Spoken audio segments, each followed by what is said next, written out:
Hello, everybody, and welcome back to the TripleJump podcast. It's a video game podcast. My name is Ben. And my name is Ashton. Welcome back, Ashton. I'm back. And Did I'm you another year have older. a lovely birthday? Yes, I did. Good.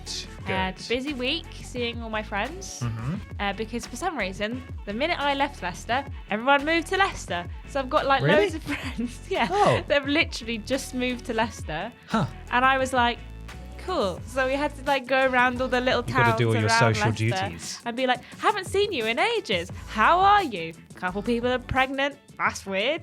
Not trying to manifest that energy in my life. What are they doing, huh? Weird. Getting pregnant and Don't stuff. like it. So yeah, I had a good time. I spent all day on my birthday building a Lego tall neck. I saw that. That was very cool. Yeah, my boyfriend got it for me for my birthday, and he got it to me. I opened it at like 10 a.m. and I sat quietly. Yeah. He was like, "This is the most quiet." I was going to say, that does ever not sound seen like you at all. I sat quietly building this Lego and watching Ted Lasso until 3 p.m. when we were like, we have to go out now. Like we're That going sounds out like a for dinner. fantastic And he was day. like, if I'd known it was this easy to keep you like Just quiet buy and you Lego occupied, sets. I would have bought you Lego months ago. Is it just because it's an Aloy Lego set and that was part I of don't it? know. I think I just was really enjoying just building Okay. the Lego and following the instructions. And then we got back from like escape room, cocktails, dinner, and I put my pajamas back on and continued building Lego until I finished it at like 11. Wow. And he was like, what is happening? This is weird. That sounds like a fantastic it was day. good, yeah. And I'm glad that Ben bought you that because when I was trying to come up with ideas for something to buy you as like a group present, like to present on the podcast and stuff, I thought, well, the Lego tall neck is an option. Or I could email James Chipesky. and when you made the Fortunately, right decision. James came through in the end. And I got both. So You it's you good. ended up getting both. Can you imagine if you had I two know, tall necks? Oh my God, I would God, that have would have been spent 2 embarrassing, days wouldn't it? quiet. Terrible. Yeah. Well, I'm glad you had a lovely birthday. I did. Peter's obviously still on honeymoon plots plots, currently, yeah. so we hope he's having a fantastic time. He should be back next week. Fingers crossed. But this week, it's just the two of us, and we are going to do a video game podcast. That's what we're going to do. I broke down on the A1. I don't know if I saw you that. knew yeah. about this. How was that? Was that fun? That was kind of rubbish. Yeah. So I was driving back from the south. Mm-hmm. I was about an hour and 40 minutes away from Newcastle, and my right rear wheel locked up and just started making big squealy noises, and smoke was coming out of it. And I left a big was this old tire. on the A1? Yeah, Oh, I left a big old tire track on the floor, and had to sort of like go off onto the hard shoulder. But it wasn't really the hard shoulder, as it transpired. It was just the end of a slip road onto the A1. So I hopped over the barrier. Called. I have RAC cover. Yeah. They came out pretty fast actually, which was great. But I got my high vis jacket on. I was all safe. I hopped over the barrier, put my hazards on the car. Then I discovered that the small bit of embankment on the other side of the barrier was home to several very angry ants. Oh, no. And my standing there was waking them up. And then I would have to sort of stamp to get them off. They were all over my shoes. Oh, no. And I was having to stamp to get them off, which was making more of them. There was nowhere to go, basically. And then the wasps were like, wow, look at this big flower. Yeah. Love look this at big him yellow with his jacket. big, nice, He looks colourful delicious. jacket. So I'm just going to get right up in this. So I had to Yeah. take the Ibis jacket off. Then the RAC man came. And you were like, help me. I'm half Help. anthill. I'm being attacked by every insect. I don't know what's going on. And also I've broken down. So he reversed up the slip road for me. Then I basically had to wait to be rescued by a tow truck that drove me back up to Newcastle. It took me about 8 hours to get home in the end. No. So that was a long day. But that was interesting. That was an Yeah. interesting one for sure. Didn't get a chance to play any games that day, weirdly. Busy day, Being you know. stuck on the A1. It's great. It's been an Nightmare. exciting week. Yeah. But it is now time to talk about video games. Enough of that nonsense. None of that. No. Who It's cares? video game time. Yeah. Each and every week, we're sponsored by a very real video game adjacent sponsor. Ashton, I believe you have the ad read in front of you right now. I do. Fresh off the presses. Fresh. This one. Hot, spicy. So hot. As of yesterday at time of recording, there was a little thingamabob you might know as a Pokemon Direct. Oh, yes. Do you remember that? I do. Yeah. Because I tuned in. I was like, oh, the Pokemon Direct's on. They said, Yeah. thank you for coming. Thank you for And then watching. it ended. Bye. That was it. Yeah. So during that, you may have noticed that talked about the new Pokemon games that are coming out, Pokemon Scarlet, Pokemon Violet. Yes. And they showed us some new Pokemons, including a little bread dog. Yes. Little bread dog called Fido. Fido, but how's dough spelled? Dough, like bread. It's clever, isn't it? They're not running out of steam. No. So don't you dare say that. Well, this one, they haven't announced this one yet. So this is a new Pokemon that's going to be in Scarlet and Violet. And it's called the Quassant. Yes. Spelt like croissant. Okay, so is that like Croissant? It's a little ant that's made of like pastry. The croissant. Very nice. Yeah. Or as the Americans would pronounce it, croissant. Croissant. Croissant. Yes, you got to put the emphasis on the second part French of the word. There's a bug in here. It's There is a bug in here. Maybe I brought it with me. And as the French would pronounce it, croissant. Yeah, that is what they say. Yeah, croissant. Croissant. What is French for ant? Little Don't even bother telling us because I don't really care. I'll Google it. No. I could Google it right now. See if I could assemble some kind of pun, but that would be a waste because this isn't a pun, is it? It's a real. Yeah. It's a real sponsor. Ant is going to be in the new Pokemons. So are we sponsored by Quassant? Quassant, yeah. Pokemon, We are. Okay. Nintendo have contacted us and said, hey, we want you to announce the new Pokemon that's going to be in Scarlet and Violet. The Quassant. The Quass. Spelled Qwas. The Quassant. Croissants. Rather than the croissant. Quassant. It's a really good one. Yeah, almost as good as Fido. Yeah, better. Better. Almost, I think. It's not real, What? though. Come on. I mean, it might be. We haven't seen all the Pokemon. That's true. Quassant. It's as likely as a Fido is, if Quassant not more. is possibly more likely to be in the next Bugsnax game. That's true. And Fido, actually. It may be already in. Quassant. There's got to be some ant stuff. I can't remember. It's been a while since I played Bugsnax. I haven't played the Big Snacks one either. Oh, I have. Did it have croissant in No, it? It didn't? Okay, that's a shame. Well, that's really, you know what? That's really disappointing. Yeah, I'm disappointed that I made it up and they haven't thought of it yet. But it's so clever that they should really have thought of it because, it's their jobs. They should. Maybe if everyone at Nintendo and says, we want the croissant. Yeah, give us the hashtag justice for croissant. No, we're not sponsored by Quassant. We are sponsored by our wonderful patrons over at patreon.com/Team TripleJump, where for as little as $1 per month, you can submit questions to this podcast. And we've got loads of other tiers available, loads of other amazing rewards. Thank you so much for all of you who've supported us. And also, very quickly, thank you to everyone who bought a Kiss Me, I'm Barbara shirt. They are officially no longer for sale. I think we sold nearly or about the same amount of shirts as we did for the Cats Protection shirt.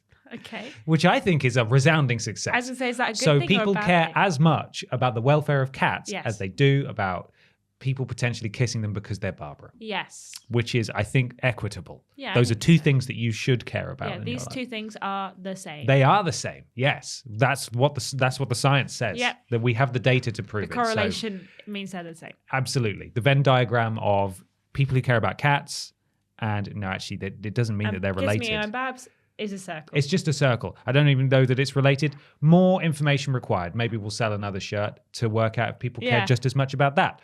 I don't know. Regardless, thank you for buying one. They should be with you very soon. They'll be shipping soon. And I've put one to one side for you as well, so you can have one. Right. It's time for question 1, please. It is. This one comes from Michael Milan. Hello, Bap. Hello.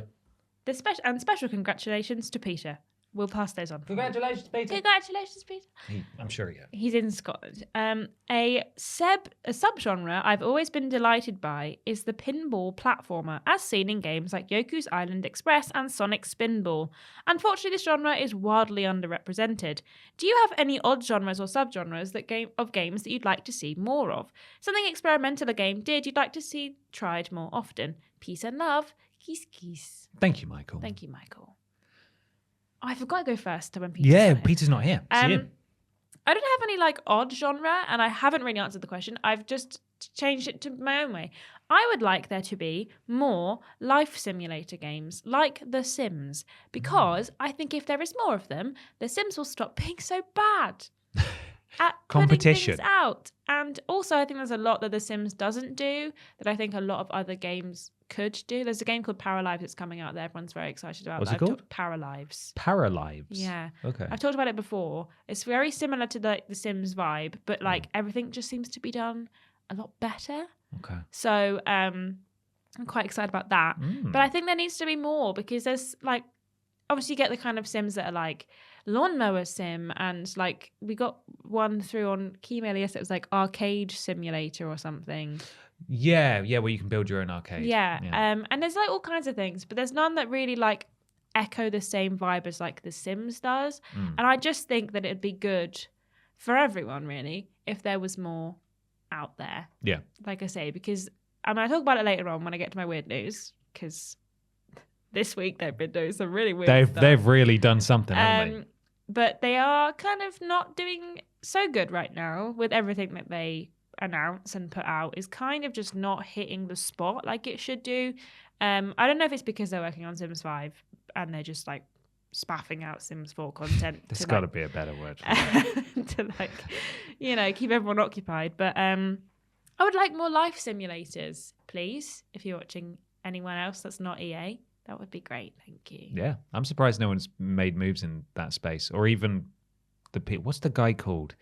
The guy who created The Sims. I think he's long since left Maxis, and like, I'm surprised he's not done anything similar to that again. Maybe, I don't know. I can't remember his name. Someone let us know in the comments. But either way, I feel like there's a lot of healthy room for innovation. Particularly perhaps a live sim game aimed more at adults. And I'm not just talking about like a sexy game. I just mean like perhaps it's a bit more mature and a bit more realistic to the trials and tribulations of adult life. That's true. You have to pay taxes. Got to pay taxes on time. And your council tax, do you think, oh, look how much money I've got this month? Nope. The council wants some of it. Sucks for you, mate. Sorry about it. Oh, cost of living crisis. Turns out your country has decided to leave Brexit. Yeah. So a Lurpak is expensive now. Sorry, that butter you like. You tried to make toast and it cost you £75. Sorry about it. You Get were used to it. visiting a friend and then you broke down on the way home. So you're just left staring at this empty house, waiting, just fast forwarding through time for the sim to arrive back home. You don't know when he's going to come back. And eventually a tow truck shows up and he's really cross. And he just goes straight to bed. So angry. Or like your estate agent says you have to move out this month. You don't have a choice. Get out. Find somewhere new to live. Guess you better find somewhere new. And guess what? Everyone's trying to find somewhere to live. Yeah. So good luck. Yeah. I don't think I would play that. That game sounds terrible. I hate that game. I don't want to play that game. Thank you. But yeah, you're right. There's a lot of space for people to play, and no one's doing it. It's a shame. Is that that's your guy?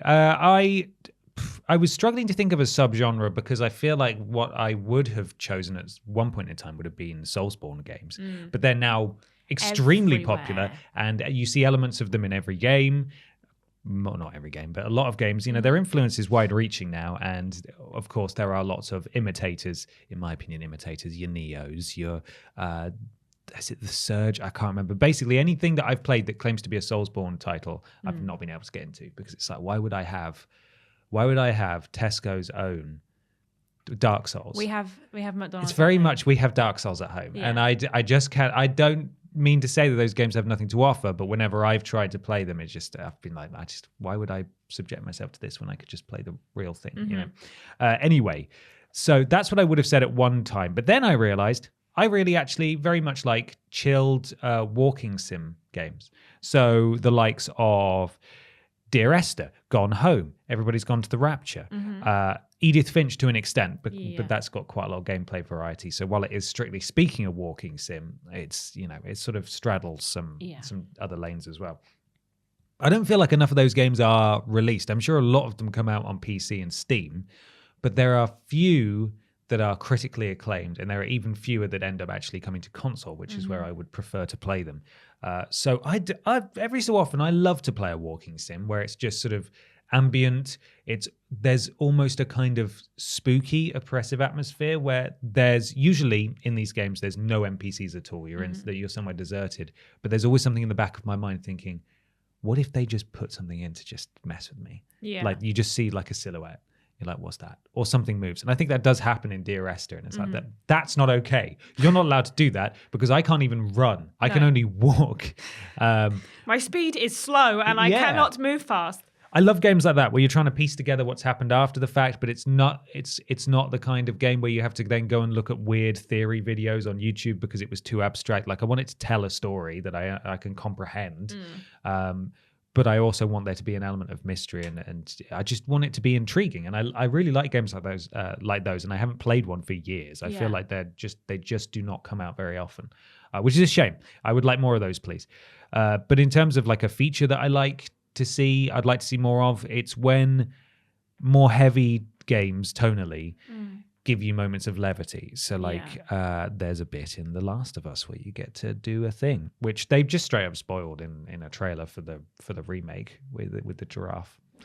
Oh yeah. There's just like, this is a big moment from the game. Here it is. The nice moment in Last of Us 2 where Space is good, yeah. The space bit is good. Moments like that.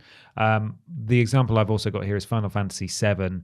There's the Golden Saucer or the Gold Saucer, which is basically a big theme park, and you get to go there a couple of times for the story.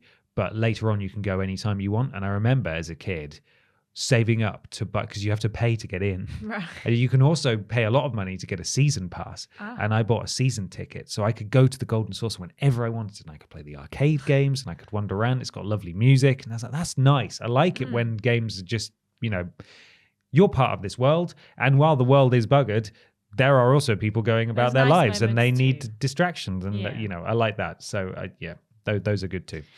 I thought of another one while you were talking. Yes. I would really like there to be more puzzle games that are kind of similar vein even to the likes of Superliminal and Portal and that kind of thing. There's not that many of them. I find that I really enjoy those kind of games. And after I'd played a few of them, I was like, oh, I've run out now. I haven't got any more physics-based puzzle games to play. And I really like them. And I just think there should be more of them. I know they're probably quite difficult to make because you have to think of all the puzzles and you have to be smart enough to do the puzzles. But as a girl who likes the odd puzzle, I would like more of them, please. You have to do clever and funny writing as well. Yeah, exactly. Keep us occupied. I think people have done fan mods of Portal to like add new chambers in. Well, there's definitely like loads of ones that you can download and stuff. But obviously it's the same issue with like a lot of things where there's fan-made stuff is you don't know which ones are good and which ones are bad until you play them, and then obviously you might get stuck. Yeah, I tried the like super. So someone made like a super hard level in Portal 2, like fan-made ones, and it's really hard. I know that was the name on the tin. I couldn't get past the first chamber. I was baffled by it. So yeah. Maybe I am just a bit too stupid for extra hard ones. Or maybe that just goes to show how well balanced and tested the Portal games were. That is true. In that they managed to straddle that difficulty. Yeah. Made you feel clever, but weren't impossible. That's true. So, Yeah. I could make an impossible Portal level. Just fill it with surfaces that you can't shoot portals on. Yeah. Doesn't take a genius to do that now, does it? So... It's time to move on, isn't it? It is. It's time for a new segment. You missed actually a new segment last week. Oh, did you must have been gutted. With Kat and James? Yes, yeah, and they did really well at it actually. Oh, okay. Peter though is going to be kicking himself. He's missing this week. He will be. What's it called? It's called What We Playin. Ooh.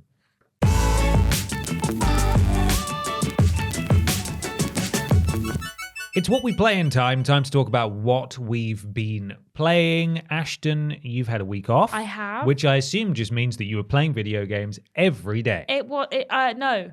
Actually, I was... What? I was busy. How? But I did Building play... Tornex. Building Legos. I did play 2 games. I played the first bit of Resident Evil 5 with my boyfriend.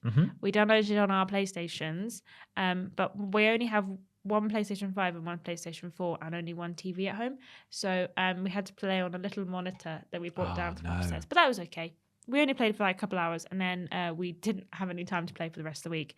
But what we did play, quite a lot of, weirdly, was Space Liners of the Far Out on Xbox Game Pass. Space Liners of the Far Out? Yeah, basically, it's this game where you own or you work for a space liner company, which is like an airline company, but through space. Right. And you have to navigate through various routes to get up to, I think it's like Epsilon 5 or, some various space name. And it gets harder and harder as you go. But you've got to like make sure that the passengers are happy. Mm-hmm. You've got to make sure that they're fed. And if they need a wee, you stop at a toilet stop. And you've got to make sure you're not crashing into asteroids and stuff. Okay. And it's really actually quite hard. Me and Ben are playing it, and we didn't ever make it all the way through to the end. Is it a bit like Overcooked? Yeah, kind of, but actually a bit more difficult than that, because Ben was saying that in Overcooked, you didn't hate the customer. You put the food out and they ate it. Yeah. In this game, you hate everyone that's on the airplane. Right. They wander around, they get in the way, and if you pick them up and move them somewhere else, they get annoyed. Okay. If they get too hungry, they get annoyed. And if they get really angry, they just start breaking things Sounds with a like wrench. And it was like, please stop. So we were like just desperately trying to get through this area where like we had like 12 passengers. We just needed to get to the bank to insure our ship so that we would be able to use it the next time that if we died, we'd get it back. Wow, you have to go to the bank. Yeah, you have to insure your ship. Blimey. But we didn't make it because we kept getting shut down by the health inspector because one person would poo their pants because we couldn't find a toilet quick enough. Yeah. And because they stunk, they made other people sick. And if people are sick, they'd be sick on the floor, which makes other people sick. Yeah. And if there's too much sick on the floor, the health inspector shuts you down. So we kept getting shut down. Sometimes we got hit by like a big asteroid and died. And we couldn't avoid it. Like it was so hard that we both were like, we need to stop playing this game. It's too hard. And that's with 2 of us. You can play it single player, which I think would be an absolute nightmare. Jesus. But you can also play it up to 4 players. Maybe it's easier with there's 4 of you in there because you can actually like all take on the role of like one thing. Yeah. But my God, it was hard. So I played that. Sounds stressful. It was stressful. But then on the other hand, what I played since I got back, I finished off Stray. So I had like got to the point where I was like maybe half an hour from finishing it to an hour before Peter's wedding. And then I haven't had the opportunity to play it for a week and a half. Yeah. So I was really excited to finish it. And when I sat down to play, like, right, let's keep playing. I finished it really quickly. And I was like, oh, I've done it. I finished it. Yeah. What did you I think? really like that game. I think it's really good. Made me I did a little cry at the end. Did you? Yeah. Oh. It was a bit sad. Yeah. But I really enjoyed it. I thought it was really good. I need to go back and like get a bunch of the trophies and stuff. I'm playing it through on stream, and I'm getting more trophies on stream than I have done in my own playthrough. Really? So I need to go back and do some stuff to get all the trophies and stuff. And I also played on Tuesday. I was off sick because I wasn't feeling very well, and I played all day Power Washing Simulator. Right. Okay. So I've heard about this for like 7 hours. Wow, that's a lot. How was it then? Good? It was all right. Yeah. Rubbish. I hated it. It wasn't as good as House. It's not as good as House Flipper. Yeah. So, but it's only because I did enjoy it, and obviously like turned my brain off. I think, but I just put like TV show on my phone next to me and then played Power Washing Sim all day. But I think I did enjoy it. It's basically you just like get various different places. So there's like somewhere it's like a full house, somewhere it's just like a golf cart. You just go around with your power washer, wash everything off. Sounds fantastic. Yeah, and everything is like covered in grime. But sometimes it's hard to know like what is still dirty and what's not, or where the dirt is. But sometimes you just need to get like most of it clean, and it'll like count it off. Right. But yeah, I played a lot of that, and I did enjoy it. I do want to play some more now. So nice. Yeah, that's You're going to clean everything. You're going to get a power washer in real life? Yeah, well, maybe I need one because my estate agent's like, make sure you clean that house properly before you move out. So if I get a power washer, I could just sit there in the bathroom and just buzz away all of the... Take all the tiles off the wall. Yeah, sounds good. Properly clean. Start again. What have you been playing? I've played a few things. I finished Wonderlands. I've done it, and I've nearly got the platinum trophy now. I didn't know you were playing through it again. I thought... No, I haven't finished it. No. What do you mean? As in, like... As in gone back to it? Picked it back up again. Right. So the only reason that it's taken me a while to pick it back up is because I play in co-op with my friend. So that relies on availability. Yeah. So managed to finish that off. it just kind of ends, doesn't it? Yeah. You finished it, right? Yeah. It's just sort of, I don't know if it's because I was being really anal about doing all the side stuff as I was going through, but it was sort of, this is a classic, a time-old problem with bigger games. Where it's like, we need to do this. There's this impending threat to the kingdom. We've got to go now. And I've just spent 20 hours doing side missions. And then you get to the end and you're so overpowered that you kill him in like 30 seconds. Killed him so quickly. And then it's over. And it's like, okay. Yeah. Cool. What do you think of the story? It was fine. Yeah. I mean, it was very rote, wasn't it? It was just sort of like kind of going through the motions. I mean, it didn't need to tell this big, crazy story, but it wasn't very funny. And it was clearly written to be funny. Yeah. But it didn't really... There were a couple of bits that made me laugh. Yeah. But like, by and large, it was the Borderlands 3 problem all over again, where it was just overwritten and making references to things that weren't funny, 5 years ago. And that is going to be an issue for Borderlands 4 if they continue on that trend. I am now going through the Chaos Chambers. I should say I did enjoy it. Yeah. I am going through the Chaos Chambers now, which is their endgame stuff.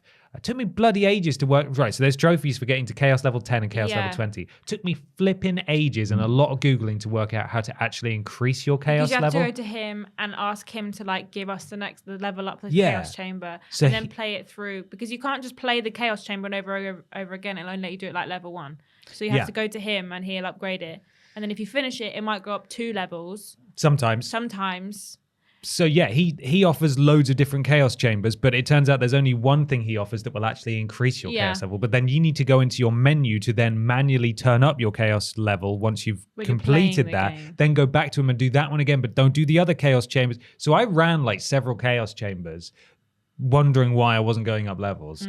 And I've already reached the point where at the end of each Chaos Chamber, you have to fight a boss that you fought already. Yeah. And one of them was just like, because every time, you go up a Chaos level, it gets harder, basically. Enemies have more health, they do more damage. Where this boss was just, I was able to get maybe like 2 or 3 shots off on him, and then he would heal a tiny bit of his shield. So I'd have to then break down through the shield again, do a couple more hits, and then his shield would go back up. And it's just, I can't do damage quick enough to this guy. And it took ages. Like I spent way more time fighting this boss than I did on any of the actual like previous, because there's several rooms that you go through before you get to the boss, sort of in like a roguelike kind of way, but very casual. I'm like max level. I've got all legendary weapons. Were you picking up all of the like boosts when in each area though? Now, in fairness, I was not, because I wanted to spend those at the end to get more legendary items. But I think I'm gonna have to. There are various things that you can add. And each level has like maybe 3 or 4 things. It's like gun damage, melee damage. Yeah. Some of them's like so you get extra like a lives, temporary health increase and stuff. Yeah. just for that run. But yeah, it's a bit of a grind. We were saying when we were playing the Chaos Chamber that we wanted to wait till you'd finished Wonderlands. Yeah. So you and your partner could join our Could game. help you. And we could all absolutely. just do it together, because we're like Chaos level 7 now or something. Okay, well, I've just done Chaos level 7. Well, let's link up and Okay, let's all do it together. Amazing. You free on Friday? Yeah, I'm always free on Friday. Sounds like we're going to do some Chaos Chambers on Friday. We're recording this on Thursday. Did you do any of the DLCs? No, I was just about to talk about the DLCs. So for the first time in Borderlands and Borderlands adjacent history, they've had a season pass. That's not the first time they've done it. They've had a season pass that only grants access to multiplayer, sort of like end game. What am I trying to describe it as? Basically, it's not single player. What am I saying? Oh, words. It's not story content. No. It's not story DLC. It's come do this round-based stuff. Come get this end game challenge kind of deal. And I'm sure there's like voice acting and so on. Yeah, there's like 4, maybe 20-minute long things that you have to do 4 times each even to get to level 5. It's the same thing over and over again. Well, the 4 things are different, but you have to do each of them 4 times to like get the trophy on each level. Yeah. And it gives you these souls that you can use to like purchase, or like put into a roulette thing that spits out potentially legendary stuff. Yes. It's got voice acting. There is a story to it. The story's not very interesting, and you only really know the story because of the beginning cutscene for each time you go up a level. But even then, like, she just talks to you and you're like, what's happening? It's not cutscene. It's like a sort of story that she tells you about the person you're going to face. Right. And I was like, oh, maybe at the end she'll be the boss. Maybe she will be. There's a fourth one I think is coming out. It's either come out now or it's coming out The soon. speed at which they've been releasing these, and this was the comparison I was about to draw. So in previous games there would be actual story stuff. You go to a new location, there'd be like new Other areas, side stuff, quests, main quests, all that, new characters, all that kind of stuff. This though very much seems like they are packaging up as part of a season pass, or you can buy them individually, the kind of stuff that would have been free updates in Borderlands 3, which was the stuff that I hated about Borderlands 3. There's, it's the Valentine's Day event, it's the Halloween event, when you kill things they could turn into a little ghost, and like, I don't want this is not what I want. I cannot believe that they're putting it in a season pass.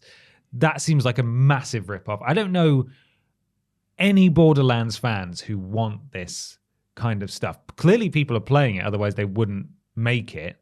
But I do not understand and do not enjoy this new direction that they've gone with. No, it is weird. I do think that, like, having played the 3 that they've released so far, I do keep finding myself going, why have they? I don't understand why they've done this. Like, it's so weird. Even though, like, and the fact you have to play it 4 times, the same thing. We kind of thought that they'd be different. So there's one that's like a food-based one, where like the enemies are kind of supposedly, well, they're all like gingerbread men kind of thing. Right. And we thought that we'd read online that they'd just change. Like every now and then you'd get like a different food enemy to fight. You don't. They're the same all the time. And like a couple of the enemies, they don't change at all. And nothing changes. You can just like do it really quickly. And by the point that we were just doing the final one, I just sat through one day when I had COVID, and I just played through like each level, so that when me and my boyfriend picked it back up again, I was like, we can just do this one more time. I've just sat through and done it like 4 times. And it doesn't have the replayability that I think it wanted to have, considering that it makes you replay it 4 times to get the trophy. So I think people can probably tell how passionate we are about Borderlands/Wonderlands, because whenever Wonderlands has come up, either you or I have ended up talking about it for like 15 minutes. Yeah. I just want it to be better. I just feel like they've really like just don't care about it. I just feel like they gave up with it kind of a bit, and they were like put so much effort into it, and everyone was so excited, and I just feel like there's just this general kind of like meh vibe, both from like people who are fans of the series and also seemingly the developers. Like, this just DLC content is just so meh for like so non-reason. There's no reason for it to be so meh. So I just feel like disappointed in the game, like, and what they've done with it, and like a bit disappointed in Gearbox and how they've gone with it as well. Like, I just feel like maybe they put a lot of effort in and they were really excited about the concept, but just never kind of like found their footing with it.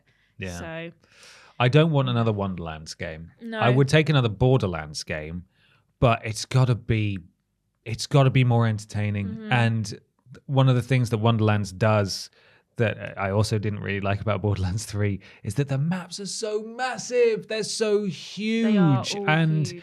You just walk into an area and you look at the map vehicles or anything, and you're like, oh my God, this place is, I'm going to be here for hours. Just like, there's going to be a billion collectibles. Yeah. There's going to be so many one thing I liked the most, I mean, there may be just, I don't know for sure, but it certainly feels like there were more areas in Borderlands 2 and 1, but they were smaller and more contained. I don't need it to be one massive place. No. Yes, you can fast travel around the map at certain points, but you're still going to end up having to run for ages to get back to where you were. A lot of the fast travel points are at the beginning and at the end of the level anyway. And yeah, it's like there's like a massive, gigantic area in the middle that you have to just run around in for ages. I enjoyed Wonderlands, but I think that was mainly because it was more Borderlands. It's not, I think, going to leave a lasting impression on me. And once I get the Platinum Trophy, I think it's unlikely that I'll play through it again. I really wanted to love it, and I don't. But I did enjoy it because functionally, despite all the superficial stuff, it was just Borderlands. Yeah. I like that there's a character creator. That was fun. I like that you could have several different voices and you could change the pitch of them. That was a little bit more personalization and customization that there hasn't been previously. I that like was the nice. multi-classing. That was nice. Yeah, that was pretty fun. I didn't really vibe with most of the class trees though, because I thought a lot of them kind of kind of rubbish, gave up halfway and were just Plus 5% gun damage. Yes. You were like, reload speed. You've got these characters that have got like a little mushroom friend, or my character's got a mushroom friend and a bird. Yeah. And after the first 2 lines, it's like, yeah, well, who cares about them? But my mushroom can't do anything fun. Yeah. In Borderlands 3, he had Flack with all of his animals, so all of their animals, and they had loads of stuff going for them, but this one just gave up halfway through. Yeah, I wasn't even that multi-class fussed about the classes in Borderlands 3, and I was kind of disappointed. Well, this is just going to be us complaining about Gearbox now. I was also kind of disappointed that they didn't add any additional characters in, which is what they did with DLC in Borderlands 2. They're bringing in a new class to Wonderlands as well with this final DLC. It's getting a final class to add to the pile as well. I don't care. I just don't. Yeah, I just don't care. It's sad. I don't care. I mean, it's only been out for a few months, and the season pass is already nearly done, which I think tells you a lot about A, the quality of the content, and B, the fact that maybe this indeed was the kind of stuff that they would add as seasonal updates to Borderlands 3. Borderlands 3 had the season pass lasted a year, and you got 4 DLCs in that. Yeah. And the DLCs, what were the DLCs for 3? 3, there was a Wild West one. Oh yeah, with like dinosaur people in it and stuff. And then there was the Death, Love and Tentacles that was pretty fun because they brought back some Borderlands 2 characters for those. You got they did. You got and to see the Krieg one, Gage in that one. Yeah, the Krieg one, the Fantastic Fluster Cluck or whatever it was called. People really liked that one, and I get that. Again, we're really going down a tangent here. I hope you like Borderlands. I appreciated what it did in terms of speaking to mental health and that sort of stuff, but I thought it was boring. I thought it was so boring. You just go into these weird I ever finished it. Dream environments where like half the map's missing because it's in his mind, and then you shoot enemies and then you move on. And I know that that's Borderlands in a nutshell, but it just felt kind of tedious. I just wasn't in it. I've never really been that interested in Krieg as a character anyway, so it's like I just don't. This is if this is fan service, I suppose I'm not a fan then, am I? Because it ain't servicing me. I don't feel served. No. I am trying to remain very optimistic for the future of Borderlands, and when they announce Borderlands 4, I'll be very excited and I will play it, and I'm sure I will at least enjoy it. Yes. But the writing, has really taken a turn since what's his name left, Ashley Birch's brother. Can't remember his name.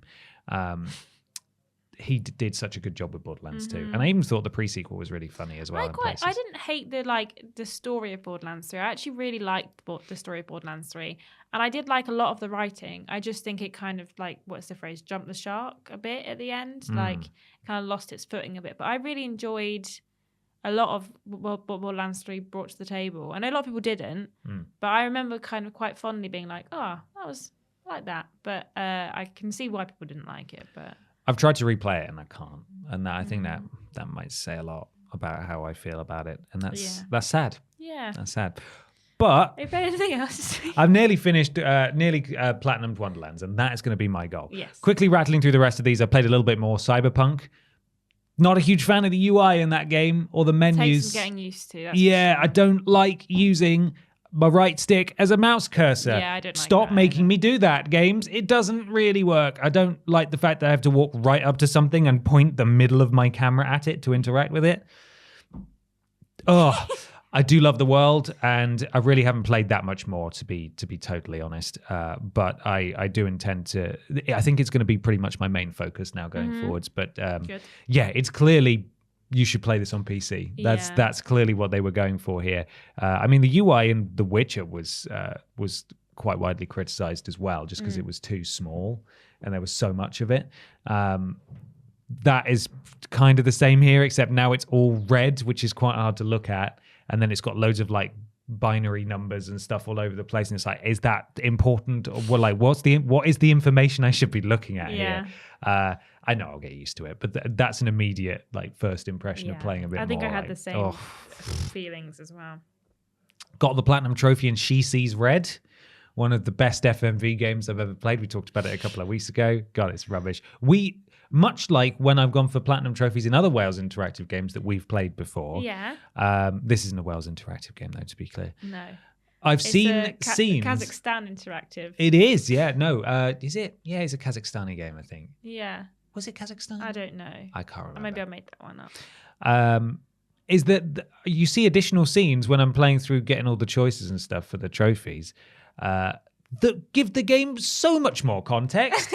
Like I saw scenes where I was thinking, wow, that would have been so useful to have seen in our playthrough so I knew what the flipping heck was going on. Because I know normally we play these games and we're absolutely off our faces because we've been drinking all night because that's half the fun. Yeah. But at the same time, I always almost uniformly come out the back of those games thinking, I have no idea what just happened. Absolutely no clue what was going on. And you see these scenes and it's like, why are these not like core scenes that everyone has to see so they know what's going on? Because we were saying when we played this game, I just felt like there was some context no missing. Idea like, what was happening. what's happening? How does he know that she's bad? Yeah. Who is she? What's happening? And then it's like, you know, what there's so understands much anything. more stuff. Yeah, it's weird. It's like there's one playthrough that these developers who do FMV games design and curate so that you see everything and know what's going on.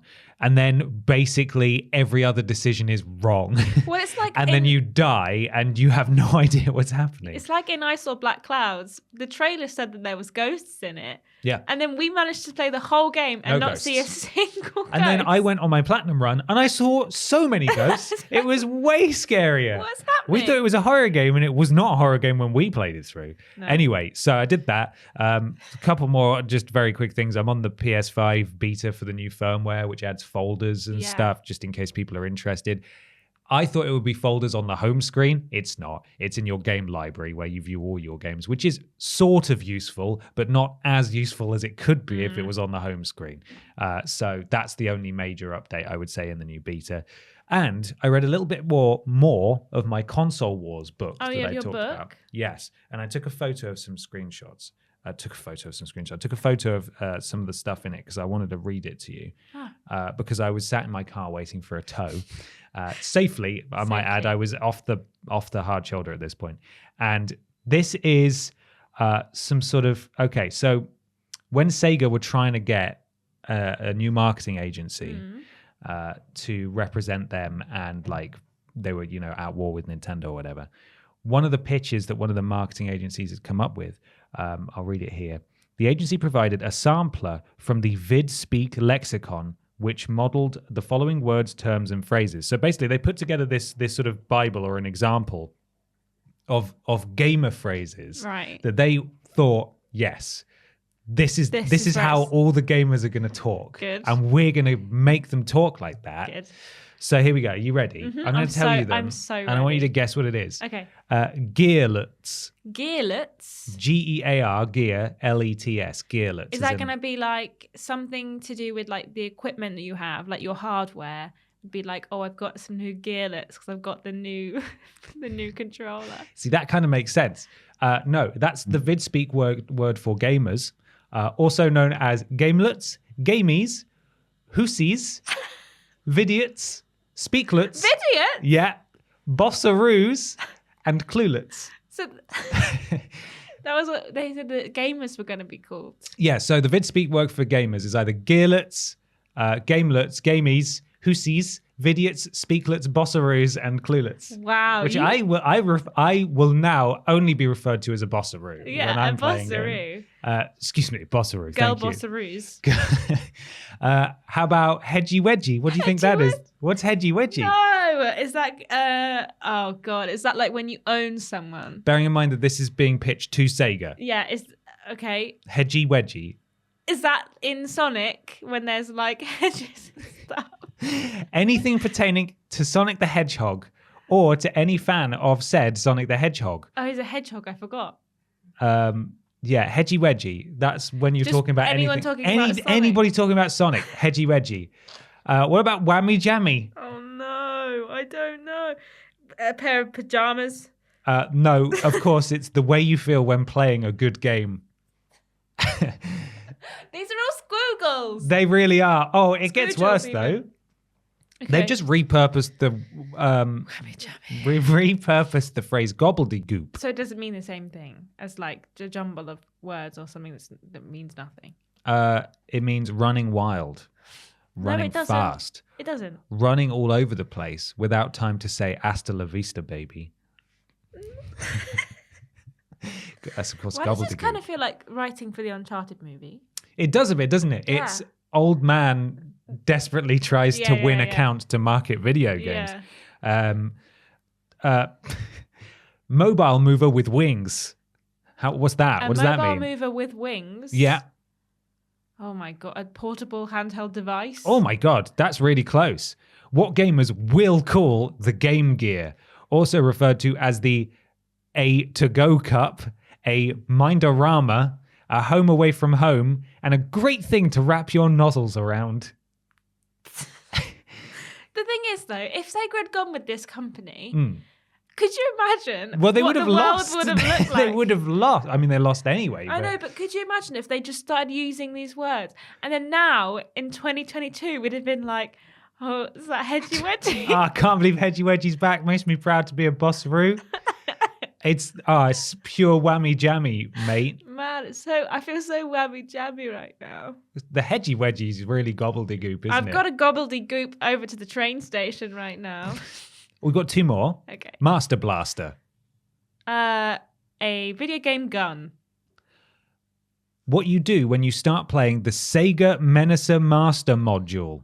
I don't know what that is. Or how to be a real sure shot, full tilt AccuSight kind of guy. A Master Blaster. Wow. Yeah, it's good, isn't it? And finally, I was Brahms. You were Brahms. Brahms. I was Brahms. I was gaming. I was drunk with power. I was mad with passion. I was blitzed with energy. I was actually able to reach the next damn level. That's what it says. Oh my God. Wow. Yeah. I So- feel so Brahms. Right? I read those and I thought, that is excellent. I have never felt more represented as I did when I understood that I was a bossaroo. Yeah. Finally. My people, the bossaroos. The bossaroos. Shout out to all the bossaroos out there. Yeah. Glad Put your you're hands up here. if you're a bossaroo. The gearlets, all my gearlets and gamelets and bossaroos. Wow. So Can you there you believe we've only just got to question 2 and we've been going for 47 minutes? go. Yeah, it's going to be a long one, isn't Yeah, it? sorry about that. Having a great time. Question So, 2. yeah, let's move on to question 2. This is from Samuel Benson, known bossaroo. Yeah. Good day, Bar. Hiya. Here's a quick one. Thanks. What are some of your favorite mindless video games to play? You know, the games you switch on when you want to play video games, but not think too hard about it. I think we know what I'm going to say here. Power washing simulator is a good one. Yeah. House flipper is another good one. Yeah. Unpacking is another good one. And things like Evil Genius 2, World Domination's a really good one. Probably Evil Genius 1 as well, if you fancy playing that. Pretty good. Just sit and just build some. Oh no, I've run out of money. Let me just build some more vaults. Excellent. Oh no, I've run out of room for my workers. Let me just build some more beds. Easy. Easy peasy. Mm-hmm. Just those kind of games. Just sit, head empty, Yeah. just game. Eyes glazed. Time to whammy jammy, whatever it was. I can't even remember. All I remember is bossaroo. Yeah. That's all I remember. So those are my ones. Those are your ones. Yeah. So the mindless games sort of come. That was a really half-assed quote I didn't thing even because you can't see even you say do it. mindless. I thought you were having a twitch. Mindless games, they kind of come and go for me. But mindless stuff on console tends to be like when I'm going for trophies and I'm basically just grinding endgame stuff and I don't need to listen to dialogue or concentrate particularly hard. So, for example, when I'm running these chaos chambers, I might listen to music or have a podcast on or like watch some TV or catch up on some wrestling or something just on the other screen. Like I'm not looking at it, but it is there. It's just that is to me what a mindless game is. It's very rare that I'll come home from work and think, wow, I want to play a game but not think about it. Because I don't really have those kinds of games. Like I don't have a game like that. I do very much enjoy when I have to do mindless grinding stuff for trophies, because it does mean that I get to just do something with my hands while something else is on distracting me at the same time. But that's pretty much it. Previous games that have potentially filled that slot would be, or that description would be, when I was really into Crash Team Racing Nitro Fueled, the remake. When I was doing the live service stuff and logging in and doing my dailies and stuff, like not paying any attention to what was going on. It was just like, right, time to do my daily grind. And it was actually snapping out of that and realizing, wow, this is actually really boring. That made me kind of just hate live service stuff and seasonal updates, because it's like, please don't try to be the only game that I ever play forever. I don't want that. That's not what I want. Stardew Valley is also another good one. I had that on Switch. I have that on Switch, and for a while I'd play that in bed. And also just like Pokemon games and stuff. Like if it's on a handheld and I can have something on the TV and I'm in bed or whatever, we had to perfect. Stop playing Stardew Valley, me and MB, because we had a farm. Yeah. And we would sit next to each other on our 2 TVs and play Stardew Valley for like all of Saturday. And we realized that we just weren't speaking to each other. We were just like, we'd wake up. He'd go sort out all the animals. I'd go down the mines to try and find some more coal and do the watering of the watering can. And then we realized, I was like, it'd just be like, where are you? Oh, I'm just in the mine. Okay. Where are you? Oh, I'm just at the beach. Okay. That was it. That was all. And we were like, sounds like peak efficiency to me. Yeah, we were like, we need to stop. We need to just have a break from this so we speak again on the weekend. I've not played it in co-op or multiplayer yet. But when it first came to PlayStation, I was like, every weekend for like a month and a half, I would just sit on my sofa motionless and just play Stardew. Like I've not had a game like that since, because there's no voice acting in it. You're just listening to the nice music, and it's really got that, just one more thing, kind of like, if I just wait until tomorrow, then I'll get some money and then I can like buy a new chicken. Well, the new chicken's here, so I got to extend the little pen a bit. And there's always you're just inventing new tasks for yourself, and it's so easy to get lost in it. And there was nothing that made me snap out of it. Like I think I finished the main story, and then I looked at how absurd the trophies were, and I thought, I feel like it's kind of run its natural course for me now. I think that's the case with Stardew Valley a lot. Yeah. But it's, man, what a game. It's a good game. There we are. That's my answer to that. We're 52 minutes in. It's time for Weird News.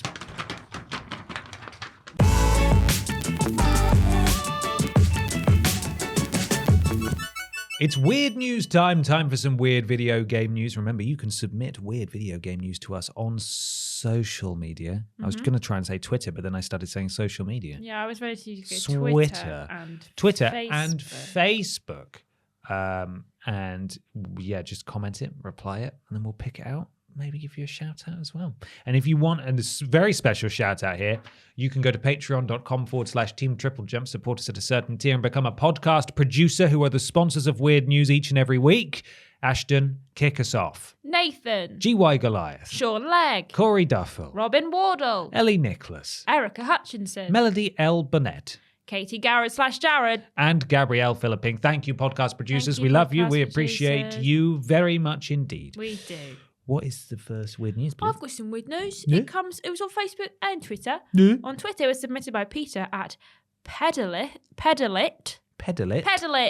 Go pedal it. It might be pedal lit or pedal it. I don't know. Great name. Well, Bossaroo. Bossaroo. And another Bossaroo, Andy Scott on Facebook. And this comes from Kotaku by Zach Svisen. And it is, of course, as we all know, The Sims 4 update accidentally adds incest. Oh, excellent. Really good. That's the update we've been waiting for. Of course it is. A free update for EA's Life Simulator is also causing characters to age rapidly. Now, this has now apparently been fixed, but I just think it's important to bring it up anyway because it's weird. Never let them forget. Never let them forget. Earlier this week, The Sims 4 received a big free update that added curved walls, body hair, and new wants and fears. It also seems to have accidentally added incestual relationships. Oh, when people are aging much faster too, it's a weird time to be a sim, that's for sure. As spotted by PC Gamer, Reddit, and elsewhere, Sims 4 players are reporting that after the game's July 26th update, some in-game characters are looking to date family members. One player shared a screenshot of an older woman who suddenly wanted to start a romantic relationship with her own son. Another player shared a bug report with EA stating that one of their male Sims wants to ask his twin sister to be his girlfriend. In that support thread, a player on Xbox shared an off-putting example of a daughter wanting to date her father. Yikes. What's going on here? Well, according to some Sims 4 players and modders, the likely issue is the newly added wants system, which was seen in older Sims games. The system gives Sims things they want to do and accomplish, giving players more goals to chase. However, it seems that the bug in the system is creating wants that involve romantic relationships with anybody, including other family members. Once again, yikes. Thankfully, EA is aware of the bug. Yesterday, a dev on Twitter confirmed they know about the incest issue and is looking to get it fixed ASAP. EA also reconfirmed that it's working on fixing in a support thread about the bug on the publisher's site. So yeah, on top of the less than ideal bug, another problem some players are encountering is The Sims 4 in the last update is less gross and more existentially devastating. Players are reporting that characters are aging up rapidly. Some folks have experienced Sims aging from young babies to elderly adults in a matter of minutes. Oh my God. As with the family members wanting to date each other situation, EA is also aware of this issue and working on a fix. In the meantime, the company suggests players stick to the normal lifespan option to avoid the aging bug. So Sims have once again released something for their game that has broken it. Oh dear. They released the Wedding Stories pack a few months ago that broke weddings. It just didn't work. Nothing worked about it. It didn't work before then they released it to influencers. It didn't work when they released it to the public. It took them weeks to fix it. And eventually they got around to fixing it. They released High School recently, which released to less than stellar kind of reactions to it. It just didn't have things that people wanted to really from the pack anyway. And they just did this update and it literally made The Sims unplayable for most players for a good week or so. Obviously, it's not the devs' fault. They're all of them are on Twitter. A lot of the devs that are like very prominent in the Sims kind of world are all on Twitter, and a lot of them have received like a lot of stuff, like and hate and stuff. So don't, what can they do? They're trying their best. But the company are just pushing these updates and these packs out, and they're just broken, and it's kind of becoming a trend right now that Maxis are just taking these packs out into the world and not play testing them properly. One of the packs that released recently had only about 4 QA testers, I think, whereas other packs have had like long lists of QA testers. Wow. So yeah, it's a weird thing going on in The Sims right now. I don't know if it's because they're working on The Sims 5 and they've just not got the time to work on this, but it's bad at the moment to be a simmer. A simmer? Yeah. A bossaroo, sorry. But they have fixed it now. But it is just the fact that they released it and it was so broken. Yeah. Like, why? How have they done that? So, yeah, it was weird. That is very weird. My weird news comes courtesy of Michael Milan at Lord of Penguins on Twitter. Mm-hmm. And we've got Morbius. It's time for more Morbius. Morbius. It's from the Morbin time, Bossaroos. Bossaroos. Fall in, Bossaroos. It's Morbin time. This is from The Gamer, written by Rhiannon Bevan. Mm-hmm. Someone hacked an Otacon arcade machine to play Morbius at 144p. Good. Still not seen that movie? No. Feel like I need to. Probably not worth it, though, for the jokes. Given the dramatic and hilarious defeat Morbius faced at the box office, twice, it says, this year, most of us probably thought that we'd heard the last of Sony's ill-conceived Spider-Man spin-off. Guess again. It's Morbin time. A fellow Morbhead decided to use Otacon to... I assume that's how it's pronounced. Yeah, Morbhead, yeah. Is that okay? A fellow Morbhead cool. decided to use Otacon, and again, I assume that's how that's pronounced. I don't know for sure. To spread the good word of our Morb and Saviour Morbius. I'm going to read that whole sentence again. Yes, please. A fellow Morbhead decided to use Otacon to spread the good word of our Morb and Saviour Morbius. For some reason, someone actually rigged an arcade machine to play the full Morbius movie in crisp 144p quality, as I'm sure the director intended. This spread the word of Morbius to all attendees, making it so that they couldn't escape the biggest double flop of 2022. As you can see in a picture of the incident, one of the arcade machines at Otacon doesn't look quite like the others. While attendees enjoy the various games on offer, one of the rigs is clearly playing Morbius with Jared Leto's vampire protagonist proudly on full display. In case you're wondering how this came about, someone has already claimed responsibility for the incident. Twitter user Zeron Zephyr has revealed that they were behind the impromptu Morbius screening, since the rig wasn't in use anyway, it says. If you're at another convention in the area, it's worth keeping an eye out. You might be able to meet some fellow Morb heads while you're there. And then it continues to talk about what Morbius is and where it all went wrong. But there you go. Arcade units now featuring and playing Morbius. It's Morbin time. Now available on everything you could think of. It's I the regret new Doom. to inform you that it is Morbin time. Morb heads. Our Morbin saviour. Our Morbin saviour. Very good. Brilliant. And that's weird news. Hey, look, we did that kind of fast. We did. It's time for question 3. Comes from Conroy Milk. Yes. Hiya, Bap. Remove letters as appropriate because it's bloody hard to keep up with who has plops and who doesn't at the moment. We're all quite passionate about video games, to say the least, but do you remember at which point gaming stopped being a hobby and became a passion for you? Was there a certain point? Sorry. I'm doing it on purpose. She's holding the paper up to obscure my face currently. Yeah. I like it this way. Was there a certain point in your life where you decided to explore the wider gaming world, a certain game that made you appreciate the time and effort developers put into their games, or did your interest in gaming just increase as you got older? I've been playing video games for as long as I can remember, but it wasn't until I started playing through Borderlands and I found myself looking up guides, strategies, and walkthroughs online that began to take the hobby seriously and started keeping up with the industry and news, etc. Much love, Conroy Milk. Thank you, Mr. Milk. Thank you, Mr. Milk. When did you get into games, Ashton? And when did you start getting serious about this? Well, thanks for asking. That's a good question. Good question. We've talked about this before, but my journey with gaming is very different than yours and Peter's and a lot of people's. Whereas I didn't really get into gaming until I was a bit older. I think I started playing on my Xbox 360 when I was like 15, 16, and just played like the games that I had heard about from people at school, Call of Duties and Assassin's Creed, and also Saints Row was there as well, Grand Theft Auto, and those were the games that I had on my Xbox. And so those are the games I started playing, and then I stopped playing for ages until I got to uni, and I met my boyfriend, who was a bossaroo, and he had a bunch of stuff, and I was like, hey, I used to like gaming when I was a teen, and I was like, but what if I got back into it? So I started playing games. You like the hedgy wedgy? And I want that hedgy wedgy, baby. I want to feel that whammy jammy again. That whammy jammy? So I got back into it then, and it was kind of like just something that I got really into during uni. And then as uni finished and I had to become a real adult, the pandemic hit. Thank God. So I had loads of time to play games.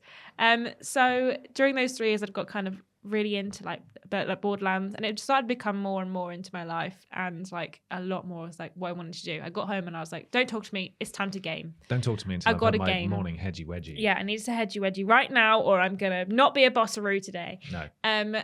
And it got kind of like the second year of uni, so like 19, and I started playing a lot more games, and I started buying myself games, and I bought us a PlayStation 4 from CEX. I didn't have the money for it, but I impulse bought it like I do most things. Well done. And we started getting more into it, and I think it was when I played Horizon Zero Dawn that I was like, hey, this is my thing.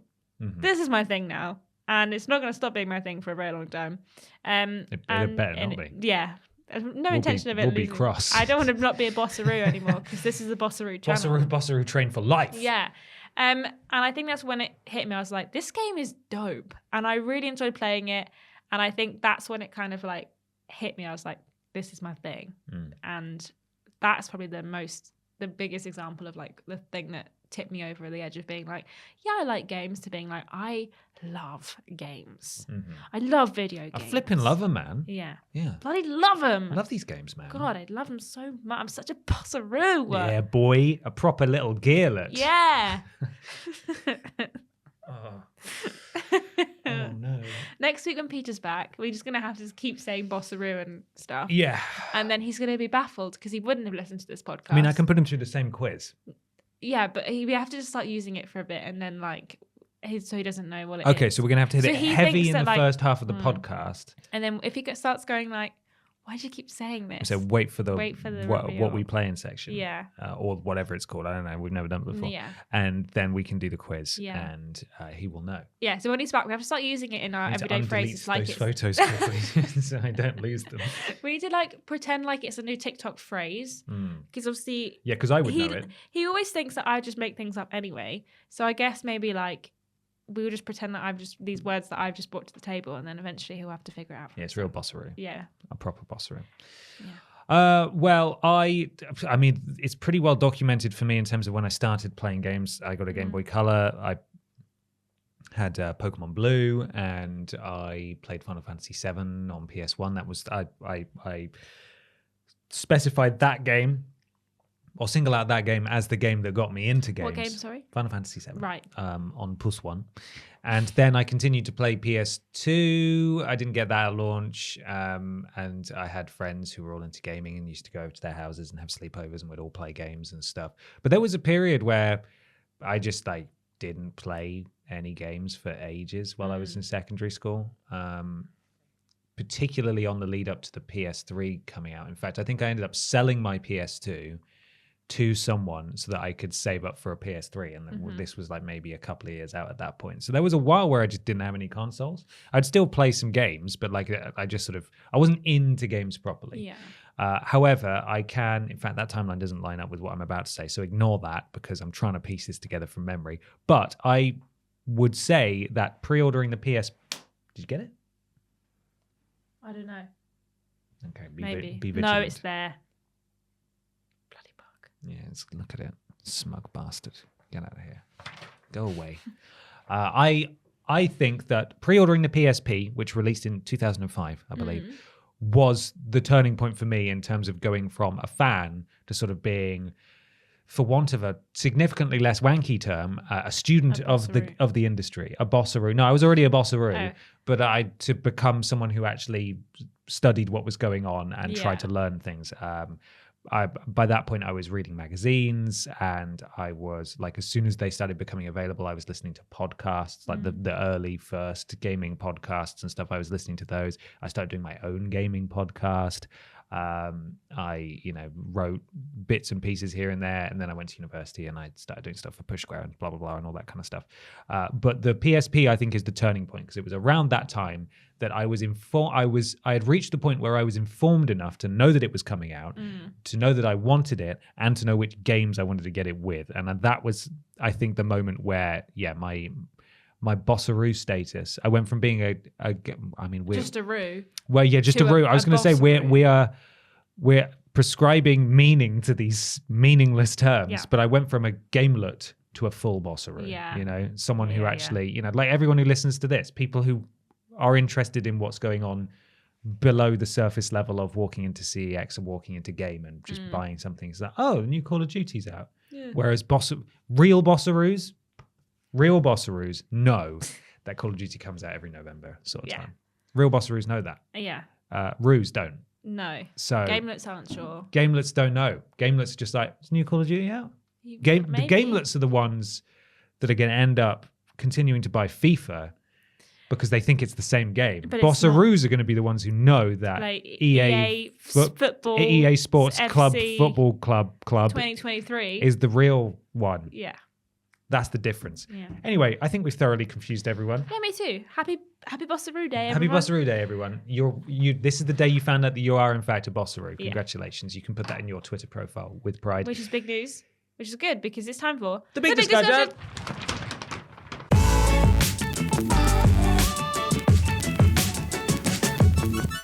It's big discussion time for the big video game discussion. Wow, after spending so much time talking about literally everything else, we really have shot through the past few sections. We have. It is big discussion time. This week's big discussion comes courtesy of Dan Scott. Thanks, Dan. Who says, hello, Bap, and congrats to Tiny Peter on his marriage. Congratulations, Peter.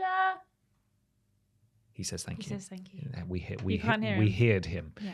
With Jason Schreier's recent Bloomberg article describing the overhaul in the frat boy culture that was plaguing Rockstar and that morale is now higher than ever at the company, combined with Naughty Dog environmental artist Anthony Vaccaro stating on Twitter that The Last of Us Part 1 is the first time in his 13-year career that he hasn't had to crunch, are we finally beginning to see the scales shift the other way? Could these changes be the start in regards to the way video game developers are treated in the workplace, and how much work is there still to do to ensure that crunch and horrific workplace environments are eradicated altogether? Much love to you all. Thanks, Dan. Thank you, Dan.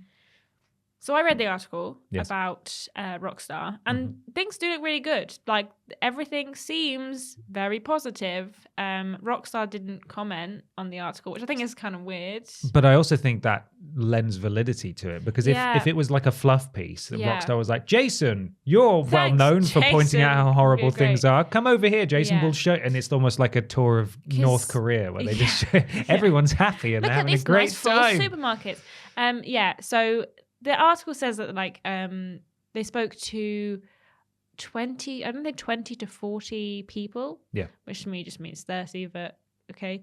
Who are currently at Rockstar or who have recently No, hang on. It doesn't just mean 30. No. Because I'm not 20 to 40 years you're not, old. But you're 30 years old. I am, but there's a big difference. I don't want to be lumped in. Even if it was 30 to, I don't understand the 20. I don't understand why it's 20 to 40. It because maybe confused some me. sources he just didn't want to specify. Okay. But even so, I would bristle if you were described as being. Well, I would be 20 to 40. Yeah, but wouldn't that be weird? Yeah. It's like, actually, no, because most of those years aren't accurate. If someone said you're 20 to 30, that's more accurate. Yeah, I suppose. So anyway, 20 to 40.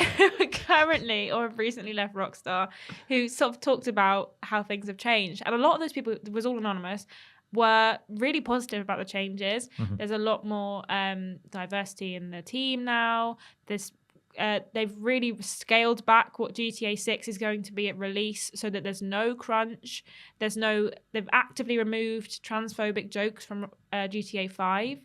They've got a new group of people writing for GTA 6 to make sure that these punch down jokes on minorities and people who, minorities is the word I was looking for when I said aren't just at the expense of these minorities anymore. So that's really good, and it looks really positive. And I'm glad that The Last of Us Part 1, again, there was no crunch in there as well. However, and I hate to be the bearer of bad news, yesterday, a better Ubisoft, which is the the Activision the Activision Blizzard workers that were striking and campaigning for a better workplace,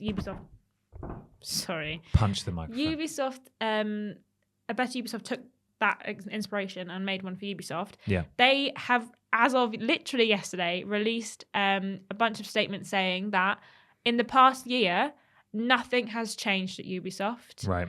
25% of the workers at Ubisoft are women, and 40% of the people who began a better Ubisoft have left, and most of the better Ubisoft were women, which means that their workplace is now without a bunch more women because of the workplace environment. It's still not good. They're still crunching at Ubisoft. They're still not treating their workers with respect. A lot of the higher-ups in Ubisoft that were accused of sexual harassment are still there. So it's good in a lot of ways, and it's nice to see the positive things are happening, and it's good to kind of get this wow, look, aren't Rockstar of all people doing really well after what happened with Red Dead 2, after notoriously being quite derogatory in a lot of their games. That's great. And again, Naughty Dog, I don't think we've ever seen too much issue with Naughty Dog, but it's glad to see that they're... Yeah, it's mainly the crunch stuff, I think. Yeah, that was the crunch stuff. I'm really glad that they're not forcing their workers to work insane amount of hours. But when you've got massive companies like Ubisoft and Activision Blizzard, this fly is really getting on my nerves, that we haven't really heard much more about Activision Blizzard making any changes within their workplace since the initial thing a year ago now. I just think that it's nice to have silver linings with Rockstar, but we can't ignore the fact that this is not a consistent industry spanning change that's happening. It's happening in little places, in little pieces of the industry, but it's not happening industry wide, which is the issue. And it's still not trickling down to the industry below, like esports, the general gamer, games journalism, it's still not that trickle-down effect because there isn't a big enough change in the like mega companies of the industry so that trickle-down continues to happen. There's still a lot of issue within the industry. It's like I say, it's nice to see that these changes are a start, and it's good to see that these companies are outwardly kind of like being praised for it. I don't think that Rockstar are getting enough praise, but then maybe they shouldn't. Just making the workplace a nice place to work isn't like, that's the bare minimum. But it's nice to see that that is the case. But I just don't think that these two little instances are, for me anyway, enough of a kind of like, they don't balance the scales well enough at this point, unfortunately. When things do start to kind of even out of like, well, here are five big companies that are positive to work for, and here are 5 that are still not. At least we're on the right track. But right now it feels like, here's 2 instances of things that are good, and here is 30 of things that are bad. Yeah. So it's kind of like still not balanced out in that way. But I do just think that it's nice to see, and it's a positive thing for me to be able to see that like these companies are supporting the women and the BIPOC people in their companies. It's nice to see that people aren't being worked to the bone, but it needs to happen everywhere else before I can be truly happy with the industry that, you know, we're part of. So, so yeah. Yeah, I think you're bang on. It's great to see these stories, and it's nice. It's a positive sign for sure, but there is still a very long way to go. There's a lot of things to bear in mind here. Obviously, Activision have a horrible, hideous culture that is hopefully being corrected, but they've also just been purchased by Microsoft. So it will be interesting to see how those companies fare under the leadership of Microsoft, really, because that is, regardless of what you think about all the acquisitions and stuff like that, the point remains the same, which is now that Microsoft is in charge of they're in charge of 3 publishers basically themselves with the studios they already had. Then they've got Bethesda, and now they've also got Activision. So while, I mean, we don't know what the internal structure is going to be like necessarily. I know there's people with various different job titles, and some job titles have been shuffled around, but are they going to be left to self-govern? Is there going to be oversight from Microsoft? How's that going to work? Is that going to affect the culture? Is there going to be a company-wide thing where it's like, this is how you have to do that? Is that going to be easy to implement? Are people going to leave? Are people going to be forced out? It's difficult to know for sure right now. Obviously, we've already spoken about, the whole Bobby Kotick situation in regards to him remaining on and then getting a massive, very generous severance when he leaves. So that's something to think about. And additionally, while I want to make this very clear, I've not looked into this on any level whatsoever, but it's fairly safe to just sort of extract this answer from what we do know, in that support studios in sort of Eastern European countries and various places in Asia as well are often have work on AAA and bigger games farmed out to them, whether that be QA or other various sort of busy work to take the pressure off Western studios. So while some of these studios may be reporting like, man, I haven't had to crunch at all, it could, again, don't know for sure, but it could well be that it's because more of these studios are involved, and we also do not know what the working conditions are like in those. So that's also worth bearing in mind, is that there could be a case of very much of sweeping under the rug going on, where it's like, yeah, well, we've got no problem here, but don't go and ask this small studio in Lithuania who are doing QA testing for us. I mean, we didn't know about what was going on at Activision Blizzard until it all came out. That's it. That was exactly my next point. Not that we assumed things were sunshines and daisies, because we knew that crunch was a bad thing, but it was shocking, the stuff that came out. We had no idea what was going on until these stories started coming out. So there could be several instances of this going on all over the games industry that we're yet to hear about. Hopefully that doesn't happen, obviously. Hopefully, if that is the case, steps are being taken to change that. But I think we know at the end of the day, those changes are not coming about because these companies care about their employees. It's because the US government and the state of California I think it's the state of California, was going to get involved / is involved in Activision Blizzard. Yeah. They're terrified of that. So I imagine a lot of these big companies started doing very thorough internal investigations quietly and making changes.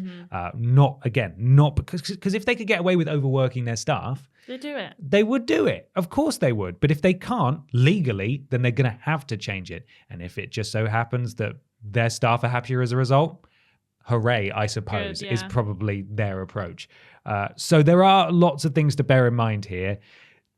It is kind of a tip of the iceberg sort of thing where it's like, oh, look at all this good stuff. But actually it goes down for several hundred feet below sea level that actually there's loads of other horrible stuff that we don't know about. Fingers crossed that's not the case. Fingers crossed this is the start of something really good. But it is great to see two major developers having positive news reported about them because other companies might follow suit. The Bossaroo army just sort of have to stay loud and active on social media and call out this crap when they see it. But again, ultimately, unfortunately, especially with these bigger companies, it's all about money. It's about how much money they can make and how much money they stand to lose if there's A, bad PR, or B, government involvement. Yeah. That's it. That's my piece. Fingers crossed. Cross those fingies, everyone. Cross those fingies, bossaroos. Cross those bossaroo fingies. Also, very quickly, I've heard a lot of people kick off about the fact that GTA is going woke, which is, I think, just the most absurd thing. If I could ever. do a swear word right now, I'd do a swear word. Because a lot of people, the argument I've heard, right, without getting into it too much, is that the thing about GTA is that everyone gets made fun of. No, they don't. And it's like, that's not usually though. They lampoon popular culture and society, but the only people who are actively being horrible are the villains. Yeah. And that's okay if they're the villains. If you're just making jokes at people's expense, then that's not really that funny. You're just going, well, hey, look, a trans woman. I just don't. But they've got a penis. That's not funny. I just don't think it's just, you don't need that to be a GTA game. No. It's been admittedly a long time since I played GTA 5, which is obviously the most recent one. But outside of people who you're actively meant to dislike, I don't think there were that many examples of people like the punching down stuff that you were talking about. So, just bear that in mind, that GTA 6 is not doomed because it's not going to make fun of trans people. Grow up. Yeah. I'm sure it'll be a horrible game nonetheless, because it's GTA and that's what you go to GTA for. But they can do that without being transphobic, homophobic, racist, all that kind of stuff. Hey, there's a lot of us out there who don't think that's funny. Yeah. So there's that. For us, it'd be better without it. So how about shut up? And also, if you're looking at that and thinking, oh man, well, I'm not playing GTA if it's not transphobic, then that's not great. Just imagine I'm doing a swear word at you if that's what you think. I'm doing a swear word at you right now. The new GTA is going to be cruel, disgusting, violent, probably quite a lot of the phobics and the ists anyway. But as long as it's not in the form of jokes at other people's expense, and that, I mean, you can do that it's not hard to not be a dick, right? Yeah. And even if that stuff is included, it'll probably be as a reflection of society, and it will be bad people doing that stuff. Yeah. So if you're worried that, oh man, I'm not playing GTA if it's not racist. If there's no racism, I'm not playing GTA. Well, there'll be some racism in it because I'm sure there will be. in America. Yeah, so well, it's exactly. difficult to do it without it, wouldn't it? So, just kind of like, if you are worried about that, maybe just grow up a bit. And also, don't worry. Just, it's still going to be gross. Get out of the which is the whole point. It's all right. Which is the whole point. Anyway, I just wanted to not leave that unaddressed just because I've heard a lot of... I hate the word woke. Tired. It makes me so angry. I'm just so tired. Does it trigger you, Ashton? Yeah, I am triggered. Triggered? I'm a snowflake, and guess what? I'm triggered. What a cuck. No, I'm a bossaroo. Bossaroo. Sorry, bossaroo. I'm a soy boy, apparently. That's it. Hey, I like soy boys. Good. Soy boys are fit. Soy boys are fit. So... get flipped. I nearly said the full word then. Anyway, it doesn't matter. It's a very complicated situation. It is. Really glad to hear that Rockstar and Naughty Dog are improving things. But yes, take that with a grain of salt a little bit. And also GTA is going to be exactly the same. So It's okay. just stop. It's okay. They get it. Shall I tell you where you can find us on the internet? I think you should. I would also love to hear what people have to think as well. In the Yes, comments if you below, could please. leave it in the comments below about the big discussion and anything else we talked about today on this podcast. Yeah. If you would like to find us on the internet, you can go to youtube.com, twitch.tv/Team TripleJump to watch all of our live stream and video content when we're live on both of those channels. We're modded by Trialing Badger, Lord Brodovich, and Mr. Black. And if you have a Amazon Prime subscription, you can use your free Twitch sub on us. And we benefit, and you benit, and I guess he doesn't benefit. Jeffrey Bezos. Well, Jeffrey's just sort of paying money into his own company. Yeah, who cares? It all goes to him anyway. If you want to go to our Twitter or Facebook page, why not go to twitter.com and facebook.com/Team TripleJump. Video and live stream announcements, and for legacy video content on Facebook, and maybe eventually some live streams again. Now we're allowed to do them again. Yes. Thank you, Aidan from Cultaholic. And thank you to community manager Fraser for looking after the channels for us. Thank you, Fraser. If you want to watch our TikToks, we've not done one in a while. We've all been very busy recently. Go to tiktok.com/@Team TripleJump to follow us on TikTok. If you want to be a patron, why not go to patreon.com/Team TripleJump. There's all kinds of fun new content that we'll tell you about in just a second. And if you want to go to our website, it's triplej.mp. That's triplej.mp. It spells jump. It's very clever. If you want to join our Discord, why not go to triplej.mp/Discord and chat with our wonderful community. On Discord, we're modded by Jack, Joe, Tori, and Hollow Eyes. And I tell you to do something, bloody well do it. Kat did a good impression of me last week, I saw. Yeah. Doing that. That's very good. If you want to listen to the podcast in its audio forms, maybe you're stuck on the side of the A1 because your car broke down, why not go to triplej.map/podcast? But exit the vehicle on the opposite side to the side that's next to the road. In anthills. Don't stand on anthills, but do stand on the other side of the barrier and do wear your high visibility. Yeah. Make sure you're safe before you listen to the podcast after breaking down on the A1 and going home. Yeah. And if you want to watch any of the live streams that you may miss during the week, you can catch up on the VODs at triplej.map/VODs. If you want to order a cameo, maybe you've got a birthday coming up, a wedding, maybe your son's being christened and you want us to send you a message, why not go to triplej.map/cameo. Yeah. And if you want to buy some sick and cool merch, the barber t-shirt is no longer available, but you can buy this lovely... No, you can't, actually. You can't? No, we don't sell the sports time shirts anymore. Oh. Because they were genuinely...